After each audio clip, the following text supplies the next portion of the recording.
Queridos, vamos abrir as nossas Bíblias na carta do apóstolo Paulo aos Filipenses, no capítulo 4. Hoje nós leremos do versículo 10 até o versículo 13, um dos trechos mais conhecidos dessa carta. Com certeza você é familiarizada com o que diz esse trecho da Bíblia, e nós vamos ler juntos nessa manhã. Caso você esteja aqui sem a sua Bíblia, você pode acompanhar a leitura. O texto será projetado nessas TVs aqui à frente, na mesma versão em que eu leio, e você que acompanha de casa, já vê o texto sendo projetado em sua tela. Diz assim a Bíblia, a partir do versículo 4 de Filipenses, a partir do versículo 10, de Filipenses capítulo 4. Alegro-me grandemente no Senhor, porque finalmente vocês renovaram o seu interesse por mim. De fato, vocês já se interessavam, mas não tinham oportunidade para demonstrá-lo. Não estou dizendo isso porque esteja necessitado, pois aprendi a adaptar-me a toda e qualquer circunstância. Sei o que é passar necessidade e sei o que é ter fartura. Aprendi o segredo de viver contente em toda e qualquer situação, seja bem alimentado, seja com fome, tendo muito ou passando necessidade. Tudo posso naquele que me fortalece. Até aqui, vamos fechar os nossos olhos e vamos orar mais uma vez, agora pedindo que Deus nos toque o coração e que Deus nos alimente o espírito pela palavra dele, que nesse momento as distrações que podem nos visitar, os pensamentos com aquilo que está fora desse lugar, então também fora do nosso controle, nos roubem desse lugar e nos impeçam de ver a preciosa semente do Evangelho germinando numa terra fértil que é o nosso coração e produzindo efeitos maravilhosos em nossa vida. Vamos orar juntos nesse momento, pedindo para que o Deus de toda graça, o Deus de toda vida, o Deus de toda esperança nos visite e nos fale também através desse tempo que passaremos juntos aqui refletindo no texto sagrado. Senhor, nós pedimos nesse momento que o Senhor nos toque o coração. Nós pedimos nesse momento que o Senhor abra o nosso entendimento, que o Senhor nos dê olhos espirituais, que o Senhor nos dê um coração com discernimento, que o Senhor nos dê uma alma não apenas sedenta como ela já é, mas que o Senhor nos dê a consciência de que a sede mais profunda da nossa alma é por Ti, e o Senhor está aqui nesse momento, e o Senhor nos convida, através desse texto, a nos assentarmos nessa mesa de banquete, Deus, que é a Tua palavra, para sermos nutridos, alimentados, esperançados, para que possamos voltar para essa nossa nova vida, essa nossa nova agenda de vida, nessa nova semana que começa, com o coração vibrando em Jesus, com a mente disponível a seguir aquilo que o Senhor nos aponta como caminho para a nossa própria vida. Então, Deus, que essa seja uma manhã em que o fraco encontre força, que essa seja uma manhã em que aquele que se encontra espiritualmente adormecido seja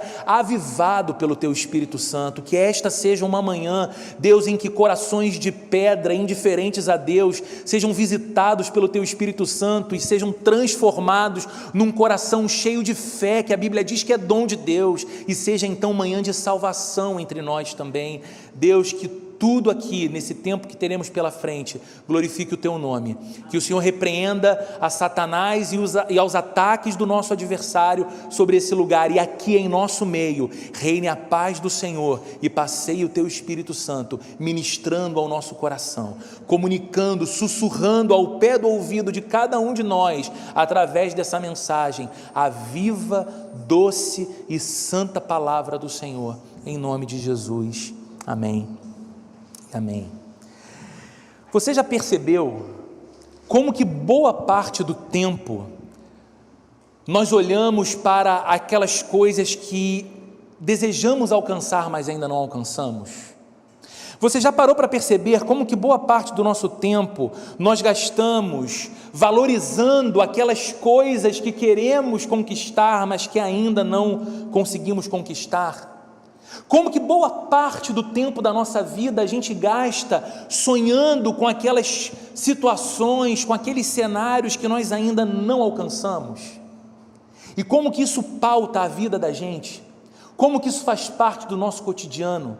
Como nós estamos sempre olhando para adiante, para a próxima conquista, para a próxima etapa, para o próximo alvo, para o próximo objetivo. Isso vai ocupando o nosso coração. E não é que nós sejamos necessariamente ingratos. Não é que nós sejamos pessoas incapazes de reconhecer os avanços já obtidos. Não é que a gente não se lembre que o nosso salário hoje ou a nossa renda hoje em nada se compara àquela do nosso primeiro emprego. Não é que os casais não lembrem-se dos primeiros meses da vida conjugal e dos apertos e dos desafios e olham agora e veem um pouco mais de estabilidade e conforto e são gratos por isso. Não se trata disso, mas é como se tudo isso ainda não bastasse. A gente reconhece que progrediu. A gente percebe que alguns sonhos deixaram de ser sonhos e tornaram-se realizações para nós, mas imediatamente após realizados, o nosso coração idealizou novos sonhos, novas metas, novos alvos, como se a felicidade, como se o verdadeiro sentimento de plenitude da vida estivesse ainda mais adiante, nos outros objetivos que nós ainda não alcançamos, nas realizações e nas conquistas que ainda não chegaram. Talvez você perceba isso na sua vida, e talvez você perceba, assim como eu, que isso é ainda mais potencializado em nós pela cultura que a gente vive. Você sabe, nós vivemos numa cultura que tem sido denominada de cultura do consumo, e na cultura do consumo você precisa consumir para ter prazer. Vivendo numa cultura do consumo, você aprende a pensar que felicidade tem a ver com poder de compra. E aí nós somos bombardeados todos os dias, pensamentos e sentimentos, por aquilo que os nossos olhos veem na TV, nas redes sociais, com novos sonhos, novas metas, novos objetivos para que então tenhamos satisfação. Você o tempo todo para pensar que o seu carro poderia ser melhor do que é. E tudo bem se o seu carro é novo, e tudo bem se você comprou o carro esse ano, você sabe que talvez na própria montadora do seu carro e talvez o próprio modelo do seu carro tem uma versão melhor que a sua, tem uma versão 4x4, a diesel, e o seu é 4x2, gasolina, e aí você diz, não, tá legal, mas caramba, aquele modelo ia ser muito mais robusto. Nós sempre somos convidados a pensar, incentivados a cogitar a insatisfação com a nossa casa, porque existe uma casa melhor. Podemos ter uma casa maior, podemos ter uma casa mais confortável, melhor para os nossos filhos, melhor para receber os nossos amigos, com mais segurança, com mais conforto. Sempre pensamos que a nossa renda pode ser maior, sempre dá para ganhar um pouco mais, sempre pensamos que as nossas viagens podem ser ainda mais incríveis. A pessoa passou a adolescência viajando para Iguaba e Araruama, hoje ela viaja para o Nordeste, ela já foi para Orlando com os filhos, mas ela continua olhando, e o Instagram ajuda, e os programas que ela assiste ajudam, e as conversas com os colegas de trabalho ajudam, e ela fala assim, poxa, mas eu ainda não fui na Polinésia Francesa, eu ainda não fui na Suíça, eu ainda não fui na Toscana, e você começa a pensar e diz, olha, é muito legal tudo que eu tenho vivido, mas satisfeito mesmo vai ser quando eu rodar esse mundo de meu Deus e conhecer cada cultura e cada lugar. Mas não adianta. A gente sabe que por mais que a gente coloque o nosso foco então no próximo carro, na próxima casa, no próximo patamar de rendimento salarial ou na próxima viagem, sabemos que sempre haverá um carro melhor do que o nosso. Sabemos que sempre haverá uma casa mais incrível do que a nossa. Sempre sabemos que haverá um destino, uma viagem, um lugar mais paradisíaco do que aquele que nós fomos até então. Qual seria então o segredo de viver uma vida contente, se nós somos sempre tão insatisfeitos? É possível viver contente? Ou seria isso uma utopia?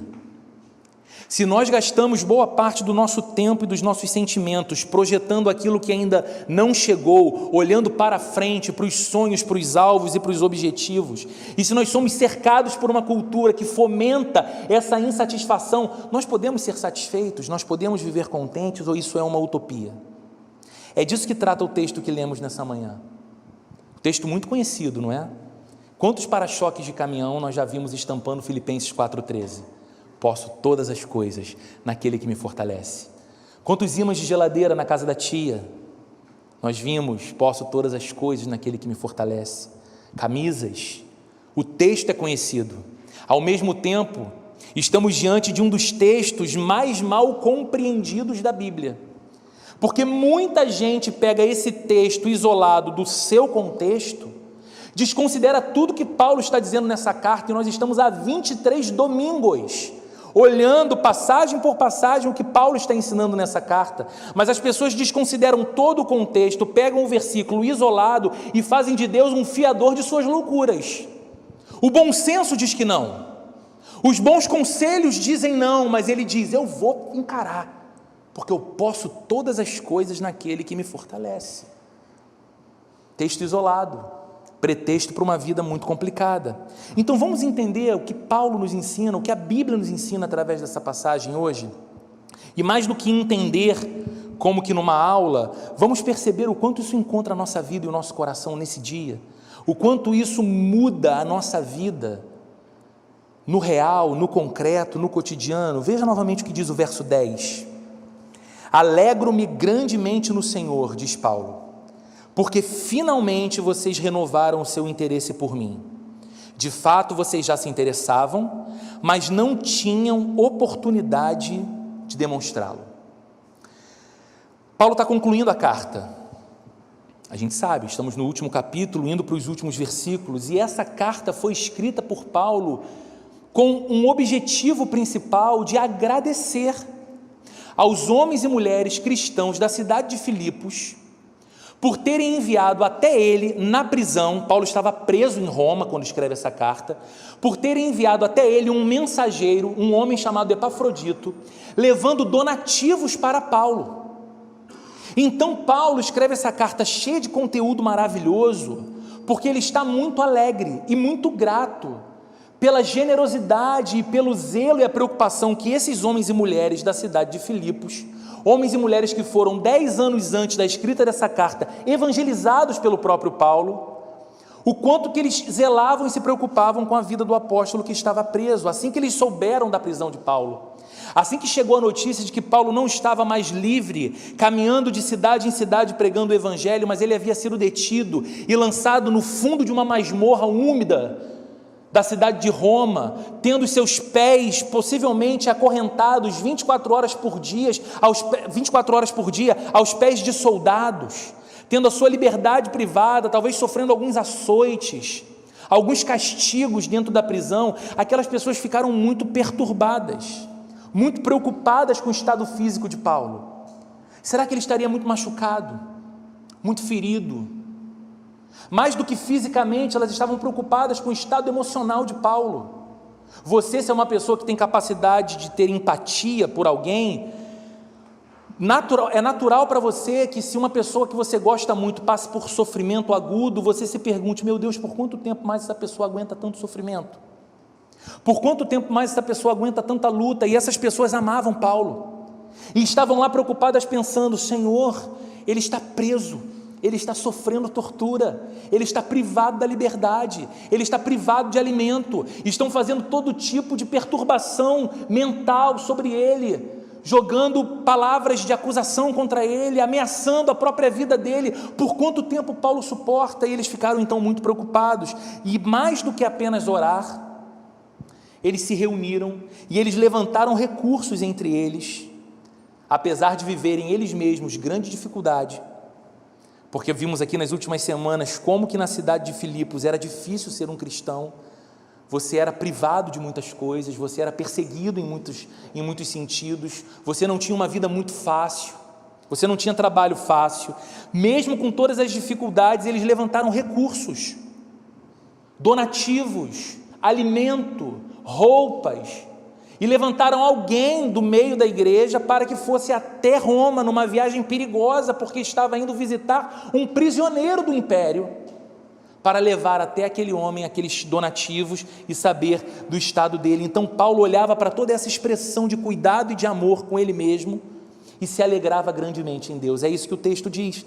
Ele fala no verso 10: alegro-me grandemente no Senhor, porque finalmente vocês expressaram o zelo de vocês por mim, finalmente vocês expressaram o cuidado de vocês por mim. E Paulo diz que se alegrava grandemente em Deus, o Senhor dele e o Senhor dos filipenses. É como se ele estivesse dizendo o seguinte: Deus é testemunha da minha gratidão, e ao mesmo tempo eu sei que apenas por Deus, por aquilo que Ele faz no coração de alguém, é possível que pessoas, mesmo debaixo de risco e ameaças, se preocupem com um prisioneiro e façam esforços além das suas condições para visitarem esse prisioneiro e levarem suprimentos a esse prisioneiro. Mas Paulo diz então que está alegre, mas no verso 11 ele explica a natureza dessa sua alegria. Olha o que ele diz: eu não estou dizendo isso porque esteja necessitado, pois eu aprendi a adaptar-me a toda e qualquer circunstância. Esse é um texto que dificilmente a gente para pensar, porque a gente sabe que o mais conhecido e o mais importante está no verso 13. Aí a gente passa do verso 11 batido e não reflete no que ele diz, mas há algo muito precioso aqui sendo informado a nós. É como se Paulo estivesse dizendo para aquelas pessoas o seguinte: eu estou alegre, eu estou muito alegre, mas não pensem que é a satisfação da minha necessidade material a razão ou a medida da minha alegria. Olha o que Paulo está dizendo: eu estou feliz, eu estou muito alegre, mas eu não estou alegre porque agora chegou a mim donativos com coisas que antes me faltavam. Eu não estou alegre porque agora eu tenho um agasalho que me cubra nas noites frias dentro dessa cadeia úmida.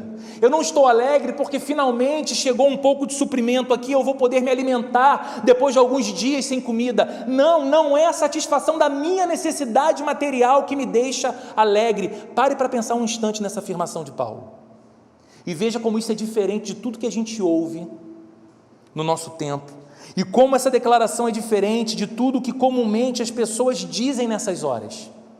As pessoas costumam dizer o seguinte: eu não estou bem, eu não estou bem porque me faltam coisas, eu não estou bem porque a minha saúde está fragilizada. Não, eu não estou alegre porque eu estou atravessando uma crise sem precedentes na minha vida profissional. Não, eu não me sinto bem, eu não estou contente, eu não estou feliz. E como que eu poderia estar contente e feliz se eu tenho me sentido perseguido e privado na minha liberdade? Como alguém pode ser feliz sem ser livre? Por quê? Porque nós crescemos, nos desenvolvemos e somos ensinados todos os dias a vincular felicidade, satisfação e contentamento com circunstâncias. Quando as circunstâncias são favoráveis, eu estou feliz. Quando as circunstâncias são desfavoráveis, eu não tenho alegria. E aqui está Paulo falando algo a respeito de si e ensinando àqueles cristãos e a todos nós um padrão, dizendo o seguinte: eu estou sim muito alegre, mas não pensem que eu não estava antes. Eu estou muito alegre, mas não pensem que essa alegria tem a ver com o fato de que agora vocês me enviaram suprimentos e donativos. E aí a gente olha para isso e fala: que espécie humana era Paulo, tão diferente de mim? Que sujeito admirável era esse, tão sobre-humano, de ter um tipo de sentimento e reação como essa? Queridos, Paulo não era uma estátua.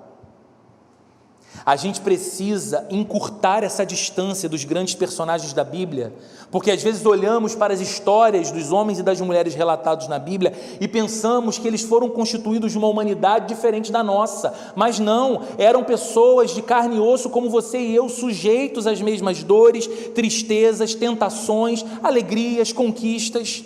Paulo não era uma estátua, Paulo não era uma pedra insensível, Paulo não era incapaz de ter sentimentos. Ele sentia dor quando era castigado. Em algumas cidades, Paulo entrou para pregar o evangelho e foi recebido com pauladas, com pedradas, com socos, ao ponto de em um desses lugares ele ter sido dado inclusive como morto. e como morto arrastaram ele pela rua até o lado de fora da cidade, achando que se tratava já de um cadáver, e aquele homem permaneceu vivo. E podia ter pensado: agora eu paro, depois de uma agressão como essa, depois de uma ameaça tão séria como essa, Deus está me poupando a vida para me ensinar alguma coisa, não é para fazer mais essa besteira. Não, ele levanta e vai para a próxima cidade fazer a mesma coisa, falar de Cristo, que era a sua vida. Mas quando ele apanhava, ele sentia dor, como acontece conosco. Ele sentia tristeza, ele sabia o que era estar abatido, ele foi visitado por dúvidas, ele tinha preocupações, angústias, assim como você e como eu. Mas olha o que ele está dizendo. Ele diz que aprendeu a se adaptar nas circunstâncias. Ele disse que não era mais dominado pelas circunstâncias, que as circunstâncias já não tinham mais o controle sobre ele, fossem elas favoráveis ou não. Mais uma vez, pense por um instante nisso. Paulo não está dizendo simplesmente que ele não era dominado pelas circunstâncias tristes quando estas o acometiam. Ele não era dominado, controlado nem pelas circunstâncias alegres.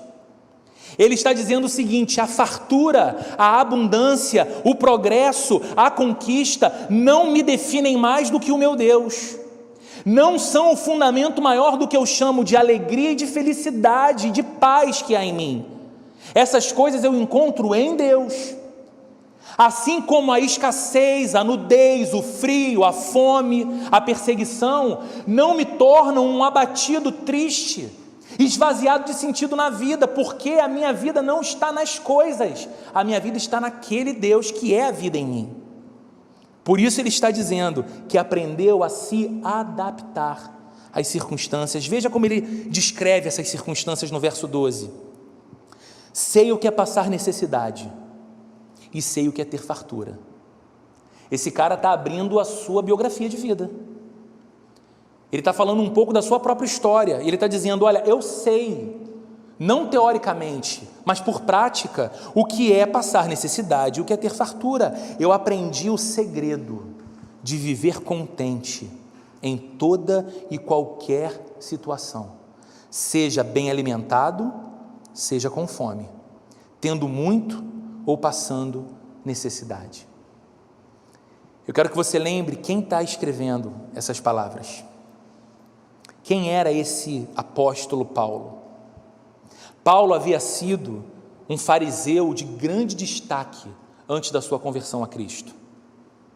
Se você não sabe, o fariseu era uma espécie de religioso de altíssima reputação dentro do judaísmo dos dias de Paulo. O fariseu era um mestre na lei. O fariseu era um doutor na lei de Deus. O fariseu, além de ter a reputação de um grande homem de Deus, era escutado como alguém capaz de ensinar a vontade e os desígnios de Deus ao povo de Deus. Esse era Paulo. Ele tinha grande reputação entre os seus, muito respeito, muita honra, muita admiração. E embora o seu futuro parecesse brilhante e promissor dentro da sua religião, Paulo não desfrutava da paz real que é implantada no interior de quem se rende a Cristo. E quando ele descobriu isso quando se encontrou com Jesus, enquanto perseguia cristãos. Paulo descobriu que ele conhecia muito sobre religião, mas não conhecia sobre a graça de Deus. Paulo conhecia muito sobre a lei de Deus. Paulo conhecia muito sobre aquilo que Moisés ensinou ao povo de Israel como mandamentos, princípios e preceitos, mas Paulo não conhecia o espírito daquela lei que revelava a glória e a santidade de Deus que foi manifestada na face de Cristo. Mas quando ele encontrou com Jesus, estando no caminho para Damasco para prender cristãos, e aquela glória ofuscante cercou a sua vida, e ele escutou a voz do Cristo ressurreto falando com ele. Após aquele encontro, após aquela rendição, Paulo conheceu a paz que nunca conhecera antes. Paulo conheceu o amor que nunca conhecera antes. Paulo conheceu a esperança que nunca teve antes. E agora, ele era o tipo de homem que preferia uma masmorra com Cristo do que um trono sem ele. É por isso que ele está dizendo: as circunstâncias não me definem, as circunstâncias não me podem fazer alegre, contente ou triste e abatido, porque elas não têm mais a palavra final em minha vida. A respeito das circunstâncias, eu aprendi a me adaptar. Eu só não consigo me adaptar a uma vida longe de Jesus, fora de Cristo. Então, queridos, esse homem muitas vezes experimentou também o que era estar por baixo. Antes de sua conversão, ele sabia o que era glória entre os homens, ele sabia o que era admiração, ele sabia o que era popularidade, ele sabia o que era respeitabilidade. Depois da sua conversão, de perseguidor, ele passou a ser perseguido, e muitas vezes conheceu o sentimento que nós chamamos de estar por baixo. Paulo sabia o que era fome, Paulo sabia o que era sede, Paulo sabia o que era ter que fazer jejum forçado. Sabe aquele jejum que você não faz voluntariamente? Não, eu vou tirar esse dia para fazer um jejum ao Senhor, para me consagrar. É jejum forçado. Ainda que você não quisesse, você não vai ter nada para comer ou para beber. Paulo sabia o que era passar frio. Paulo conheceu de perto e na pele o que era padecimento físico, o que era tortura mental, o que era perseguição. Mas talvez diferente de muita gente do nosso tempo e época, Paulo não era uma vítima das circunstâncias. Nós nunca vamos nos aproximar de um texto escrito por esse homem e encontrar nele um sujeito se lamuriando da vida. Ó vida, ó céus, ó azar, ó tormenta, ó tortura, ó dia mau, ó circunstâncias desfavoráveis. Não. Ele não era mais uma vítima das circunstâncias, ele era um vitorioso sobre elas. Ele era um vitorioso sobre as circunstâncias da vida, fossem elas favoráveis ou não, porque elas não tinham mais o poder absoluto sobre a sua vida. Queridos, se nós conseguirmos aprender isso que Paulo chamou de segredo da vida contente, a nossa vida muda, e muda a partir de hoje. Se nós pararmos de colocar na tomada do nosso coração, a tomada do nosso coração conectada nas circunstâncias da vida, sabendo que elas oscilam, e colocar essa tomada conectada no nosso Senhor, no nosso Cristo, naquele que é a nossa vida, naquele que é a nossa esperança, nós vamos, assim como Paulo, dizer: aprendi a me adaptar às circunstâncias, sei que a vida é dinâmica. Então veja, queridos, talvez você que nutra algum tipo de crítica ao cristianismo e à Bíblia, veja como esse livro é absolutamente real, porque ele não está te apresentando um modelo de vida fantasiosa, onde você, a partir do momento em que se rende a Jesus, vive uma vida que é a travessia de um mar, de um céu de brigadeiro, um mar calmo e sereno. Não, a vida é difícil, a vida é dura, a vida é cheia de incertezas, e a Bíblia não nega o fato. Mas estamos aprendendo com a Bíblia que podemos ser vitoriosos sobre as circunstâncias. Não porque todas serão vencidas por nós e não conheceremos mais dias difíceis, mas porque apesar dos dias difíceis e dos dias bons e alegres, nós estaremos definidos no Senhor e não nas circunstâncias.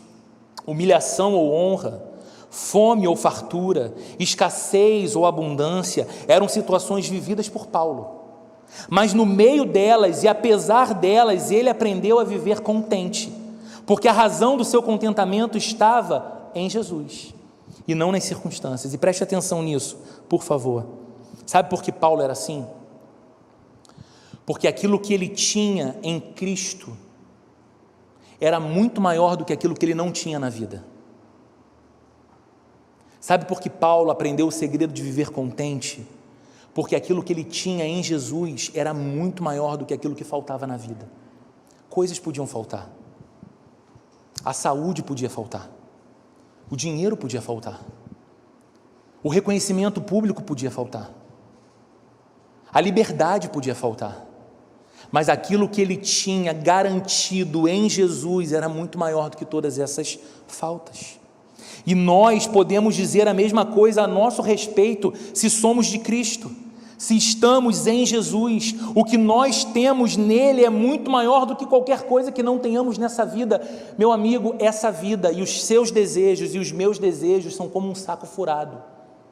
A gente coloca coisa ali dentro, a gente conquista coisa ali e nunca enche, nunca transborda, nunca está bom, até que a gente desconecta a satisfação da nossa vida com as coisas e colocamos a satisfação da nossa vida em Deus, e então passamos a dizer: posso ter isso, Posso alcançar aquele sonho, posso fazer aquela viagem ou não, posso ter aquele relacionamento ou não, posso morar naquele endereço ou não. Estas coisas não me farão mais feliz, mais grato ou mais pleno.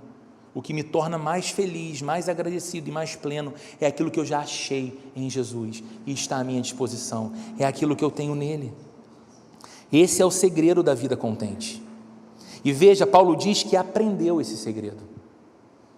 Essa palavra aqui que fala de aprendizado é muito importante, porque esse contentamento cristão não se adquire por um ritual mágico, ok? Eu não posso fazer aqui com você o seguinte: ao final dessa mensagem, vem aqui na frente você que deseja experimentar esse contentamento cristão, que eu vou orar por você, eu vou colocar a mão na sua cabeça e, como que num passe de mágica, você vai, a partir desse domingo, ser a pessoa mais satisfeita e contente, que aprendeu o segredo de uma vez por todas em sua vida. Não. Isso é completamente desnecessário, porque não tem valor nenhum de fazer. O contentamento cristão, ele nasce de um aprendizado. É o exercício da nossa confiança na providência divina.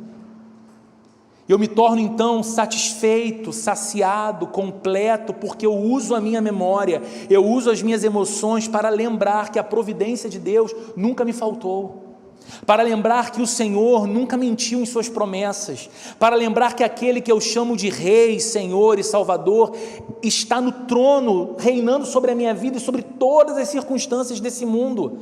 Eu não tenho o controle, mas Ele tem, então eu descanso, porque eu confio em quem Ele é, eu confio no caráter desse Deus, e eu vou aprendendo a ser cada vez mais contente em Cristo, mais satisfeito em Cristo. Já parou para pensar como que aqueles que não têm um relacionamento real com Jesus, eles não conseguem entender como que um cristão pode permanecer calmo na adversidade e humilde na prosperidade? Porque são dois extremos muito desafiadores para o coração humano. A pessoa olha, o sujeito está passando por uma tribulação terrível, uma aflição angustiante, na família, na saúde, no casamento, no trabalho, não importa, ele está vivendo um momento terrível, mas ele permanece calmo, ele consegue consolar as pessoas se aproximam dele para querer ajudá-lo e dizer: como é que você está? Estou preocupado contigo, e é elas que saem encorajadas, elas que saem consoladas. As pessoas olham para aquilo, o incrédulo olha para aquilo e fala: como isso é possível? De onde essa mulher tira essa serenidade? De onde esse homem tira essa força? A vida está uma bagunça, o filho está internado, ele perdeu o trabalho, mas ele continua calmo, e não é a calma de um bobo ou de um tolo divorciado da realidade. Ele é uma pessoa super coerente, ele tem os pés fincados no chão da realidade, mas ele não se exaspera, ele mantém a calma. Queridos, um verdadeiro cristão é um mistério para esse mundo, porque esse mundo não consegue entender, porque esse sentimento é antagônico. Quando nós estamos na tribulação, a gente não pode ter calma, só desespero, é o que diz a sociedade. Ao mesmo tempo, as pessoas não conseguem entender como que um verdadeiro cristão pode ser humilde na prosperidade. Ele está bem, nadando de braçada, cheio de reconhecimento, ganhando muito, cheio de destaque. Todas as coisas na vida dele estão em seu devido lugar, ele passa por uma fase maravilhosa, mas ele não é prepotente, ele não é arrogante, ele não é petulante, ele não é abusado. Por quê? Porque ele sabe quem ele é. Ele não é as coisas que ele tem. Ele é um pecador salvo pela graça de Jesus. E diante de Deus ele mantém um coração humilde, porque ele sabe que se não fosse a graça de Jesus, ele não teria esperança nenhuma nessa vida, ele não poderia sequer olhar para os céus com confiança, mas agora ele olha, agora ele ora a Deus e sabe que é ouvido. Então não tem prosperidade, não tem dinheiro, não tem sucesso que faça dele, que faça dela, se verdadeiros cristãos são alguém prepotente, arrogante, petulante. Você quer um sinal, se há uma verdadeira conversão no coração de alguém que se diz crente, que se diz cristão? Veja se você vê sinais de humildade naquela pessoa. Porque se você se deparar com um estúpido, com uma estúpida, prepotente e arrogante, você está se deparando com alguém que não se encontrou com o Espírito de Cristo. Não se encontrou. A Bíblia está nos ensinando, queridos, nesse texto, que bens materiais devem ser vistos sempre como dádivas de Deus, mas nunca como substitutos de Deus. Entende isso? Por que Paulo estava dizendo que era contente? Por que Paulo estava dizendo que aprendeu a se adaptar às circunstâncias? Porque ele sabia que os bens materiais, tendo ou faltando, sempre eram vistos como dons de Deus, dádivas de Deus, mas não podiam substituir o lugar de Deus. O nosso contentamento deve estar em Deus, mais do que em suas dádivas. O contentamento de Paulo não estava nas coisas. O contentamento de Paulo não estava nas circunstâncias. A base do contentamento de Paulo era Jesus e não o dinheiro. E o seu? E a sua base de contentamento? A base do contentamento de Paulo era Jesus e não o seu bem-estar. Esse cara estava preso, ouvindo todos os dias ameaças de que teria sua vida tomada. A base do seu contentamento era Jesus e não o seu status social. Se você perder dinheiro, se você perder o seu conforto, e se você perder o seu status, você ainda vai poder dizer, apesar das circunstâncias, que é alguém contente porque você não perdeu a Cristo? Então Paulo chega no versículo que é tão mal entendido por tantos, e é nesse contexto de possível privação que ele diz no verso 13, tudo posso naquele que me fortalece. Não é diferente? Não é diferente de você, numa conversa com o seu cônjuge, à beira de dar um passo suicida de um financiamento para um projeto que tem tudo para dar errado, toda a sabedoria dizendo para você não fazer aquilo, que você vai lançar a sua família na penúria, e aí você pega o versículo isolado e diz, mas eu tudo posso naquele que me fortalece, e depois dá tudo errado, você quebra, fica endividado, envergonha a sua família, e sabe de quem é a culpa? De Deus, porque você disse, Deus não cumpriu a sua promessa, mas agora você está lendo o texto, e você está vendo de que tipo de coisa Paulo está dizendo aqui, que podia passar e enfrentar e viver naquele que o fortalecia. Paulo está dizendo que sob todas as circunstâncias, ele aprendeu o segredo de viver contente, e que segundo ele, esse segredo para a vida contente está ligado à pessoa indicada nesse versículo 13, ele diz, eu posso tudo naquele que me dá força, eu posso atravessar o dia de abundância, fartura, progresso e reconhecimento, naquele que me dá força para não perder a alma nesse sucesso todo, e eu posso enfrentar a penúria, a doença, a tristeza, as circunstâncias ruins, também no mesmo Deus que me dá forças. Não é em mim, não sou eu que tiro dos meus próprios recursos naturais força suficiente para a vida, não é a minha postura resiliente diante da vida que me mantém firme, não, é Deus, aquele que me dá força. Há um poder que Paulo experimenta nas circunstâncias adversas da vida, é o poder da vitória sobre as demandas de cada dia, mas esse poder se ergue de outra fonte. Paulo está dizendo que esse poder não era inerente a ele, mas derivado de alguém. Paulo desfrutava de uma força diária para enfrentar as demandas diárias através do poder que Jesus inseriu nele. Percebe que coisa bonita, gente, que coisa prática para a vida. Mais do que a gente conseguir perceber a boa mão de Deus nos dias de alegria e sucesso, a Bíblia está dizendo que nós podemos perceber as boas e amorosas mãos do Senhor no dia mau da nossa vida. e que nós só permanecemos de pé, e nós só seguimos adiante, porque este Deus que nos ama infunde a sua força sobre nós. Não somos fortes em nós mesmos, somos fortes nele. Paulo desfrutava dessa força, ele podia todas as coisas em Jesus e não a parte de Jesus. Então lembre-se disso, porque por mais simples que seja, nunca é muito dizer. Você pode sim enfrentar muitos desafios, você pode sim ter de chegar a uma nova estação na sua vida, diferente, num lugar diferente, num contexto diferente, com desafios diferentes, você nunca se imaginou ali antes. Você pode atravessar esse momento sim, mas lembre-se, você pode isso em Jesus, nunca longe dele. E eu digo isso não apenas para aqueles que me ouvem, mas que dizem a respeito de si, mas eu não tenho uma relação com Jesus. Eu não sou um cristão que rendeu meu coração a Cristo e faço da palavra dele, da vontade dele a minha vida. Eu digo isso também para muitos que se dizem cristãos, mas vivem como se não fossem de segunda a sábado. A vontade de Deus não é consultada em suas decisões, em suas reuniões, em suas estratégias, em suas palavras, em seus posicionamentos. Então cuidado para no final do processo você não falar: eu posso tudo naquele que me fortalece, enquanto não houve um dia naquela semana em que ele infundiu forças em você, porque você decidiu ir na força do seu braço, na força da sua estratégia, na força dos seus recursos. Para Paulo, Jesus era a fonte da sabedoria, a fonte do encorajamento, de toda a energia, realmente infundindo nele força para toda necessidade.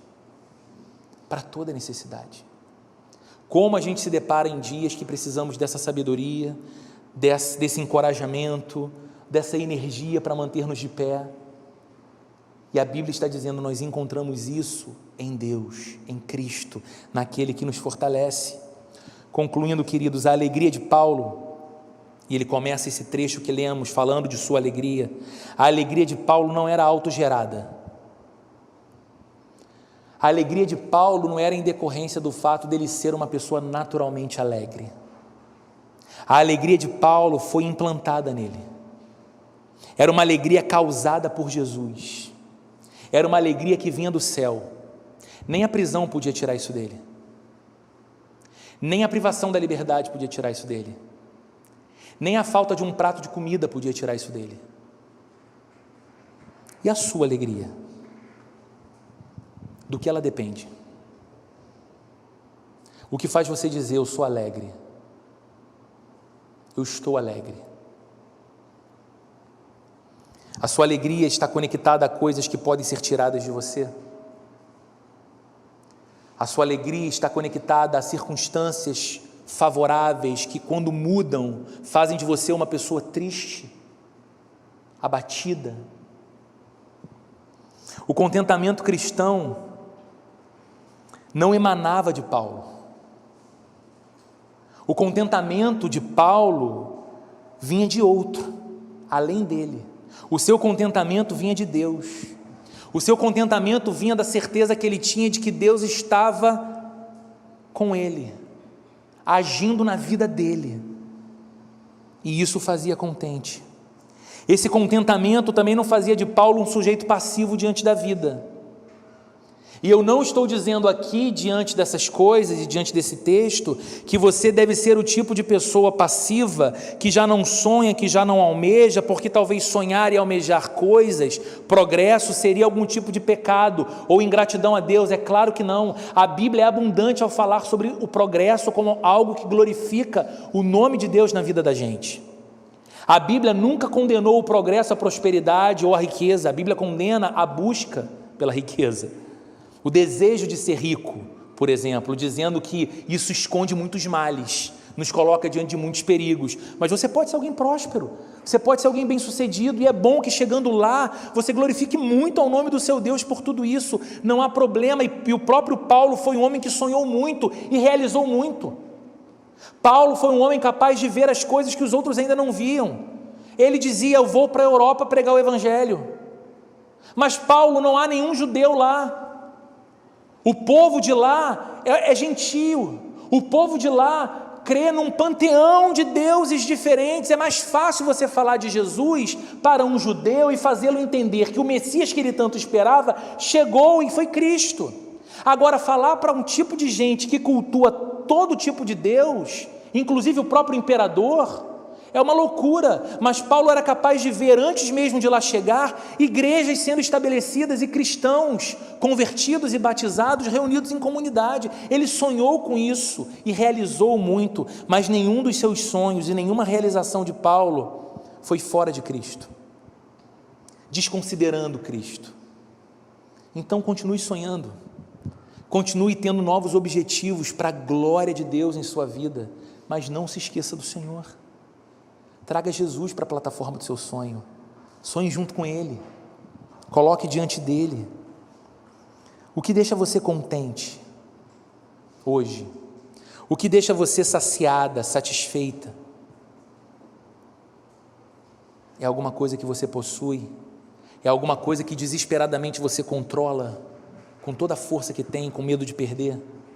Ou o que te deixa assim é o Cristo que você recebeu, é o Senhor que você conheceu pela pregação do Evangelho? Entenda uma coisa, eu estou encerrando mesmo. Deus não te oferece um mundo mágico sem dor. Deus não te oferece um mundo e uma vida sem tristeza e sem decepções. Você é adulto, você é adulta. Você sabe como que a gente cresce no sofrimento. Você sabe que há lições que você aprendeu na tribulação. Você sabe que encontrou forças dentro de você quando você achava que era a pessoa mais inapropriada para passar por aquilo que passou, mas ao passar, descobriu que podia pela bondade de Deus sobre a sua vida, amadureceu, progrediu, viu além.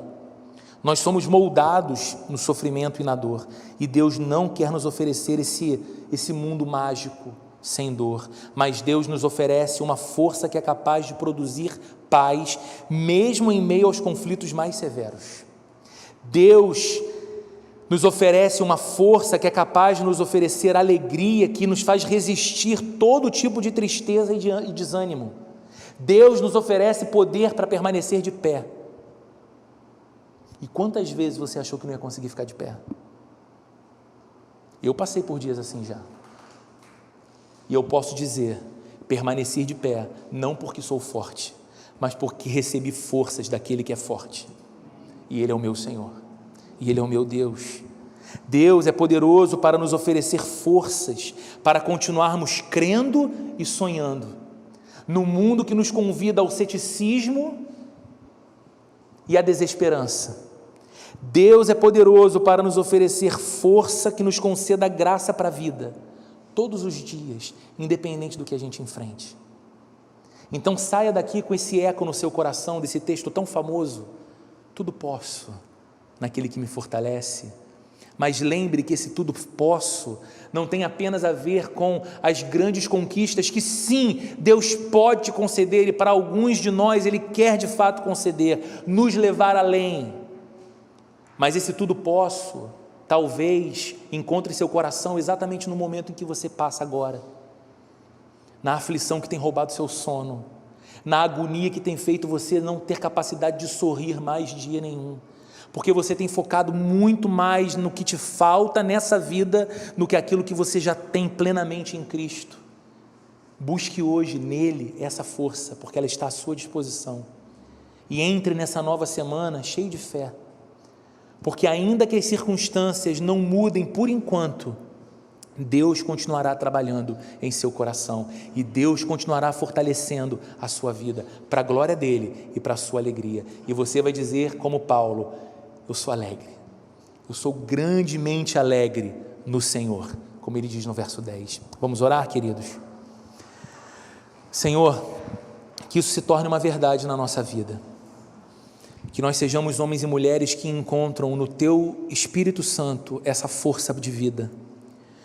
As circunstâncias que têm o poder de nos apavorar tanto, e as circunstâncias favoráveis que têm o poder de nos enganar tanto, achando que podemos prescindir de Deus, achando que agora o nosso dinheiro nos basta, o nosso sucesso nos basta, a nossa beleza nos basta, o reconhecimento dos amigos e dos colegas de trabalho nos basta. Não, Senhor, que nem a fartura, nem a escassez nos roube da certeza de que a força que necessitamos para a vida encontra-se disponível a nós no Senhor, aquele que nos fortalece. Então, Deus, eu oro por aquele, por aquela que passa por dias de muita tribulação.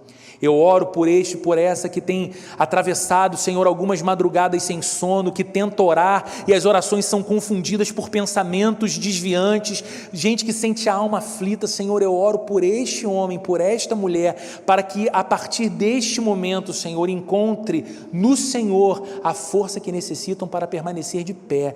Tirem dessas circunstâncias temporais, porque estas coisas passam, o sentido de sua alegria e do seu contentamento, e coloquem no Senhor, o Salvador, o Rei do Universo, o Deus que nos concede alegria, paz, esperança e força. Coloquem no Senhor o motivo de continuarem adiante, sonhando, crendo, investindo, caminhando, dormindo, repousando e levantando para um novo dia, renovados na esperança por causa da força do Senhor.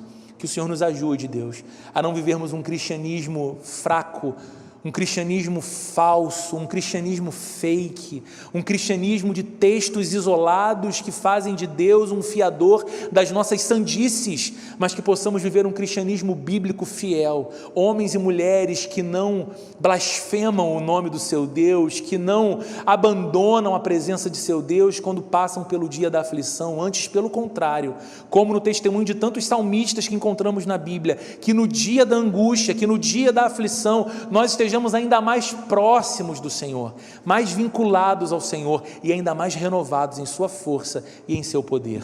Que o amor de Deus, a graça de nosso Senhor e Salvador Jesus Cristo e a comunhão e a consolação do Espírito Santo de Deus esteja presente com cada um de nós aqui nesse lugar, com estes e estas que acompanham essa transmissão pelo YouTube, hoje, nessa nova semana e para todo sempre, Senhor. Amém e amém. Deus abençoe muito sua vida.